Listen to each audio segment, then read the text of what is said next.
Congratulations po dun sa nakahula ng tamang sagot kung ano ang kakaibang gulay ang ilalaho ko dito sa ulam na lulutuin natin ngayon. Hindi po kasi sapat ang mga gulay na dapat kong ilagay dito sa ulam pero na-discover ko po. Pwede man palang ipalit ang kahit na ano, basta diskartihan lang po kung ano meron sa refrigerator, yun ang ilalagay nyo. Kahit anong isda po ang ilahok nyo sa ulam natin, pwede. 3 piraso lang po ito at dadamihan ko na lang ang gulay. Hiniwa ko nga po sa gitna ang isda nang medyo marami-rami ang partihan at syempre hindi pwedeng mawala ang cornstarch. Pagugulungin muna natin yan sa cornstarch. Mainit na dapat ang mantika bago nyo po ihulog ang isda. Welcome po kayo dito sa Chef Ron Vilaro Cooking Channel mga kaibigan.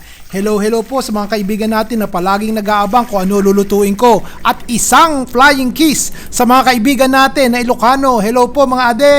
Pagkatapos ng sibuyas, luya po naman. Pagkatapos ay kamatis, lagyan po natin ng bagoong. Takpan po natin at pakuluin. O ngayon po, pag kumukulo na, isunod na po natin ang isang malaking kamote. Pagkatapos po, isunod na po natin tong gulay na to. Yan po ang aking panahulaan. Yan lang po meron ako sa refrigerator Ilagay po natin yung ating tangkay at matitigas po yan. Takpan po natin. O ngayon po, kapag medyo half cook na yung ating kamote, lagay na po natin tong ating labong. Ito pong labong na ginagamit ko yung nasa lata, kaya ito po luto na. Tinanggal ko lang po yung tubig. Gaylan po ang kakaibang gulay na ilalaho ko dito sa ating Ilocanong ulam mga kaibigan. Yan lang po ang meron ako sa refrigerator. Wala naman akong pechay, wala akong talong, wala akong ampalaya. Pwede naman po ang gaylan.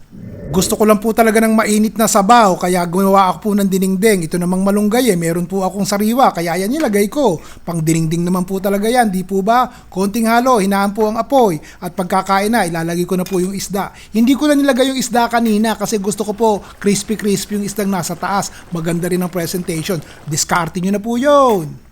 Basta kung anong ricado meron kayo sa refrigerator nyo, yun po ang gamitin nyo. Pag pinagsasama-sama natin, nakakabuo tayo ng isang masarap at masustansyang ulam. Sabihin nyo po sa akin kung anong ricado ang gusto nyo ilaw ko sa susunod na ulam na aking lulutuin at yun po ang gagawin natin. Ayos? Ron Vilaro po.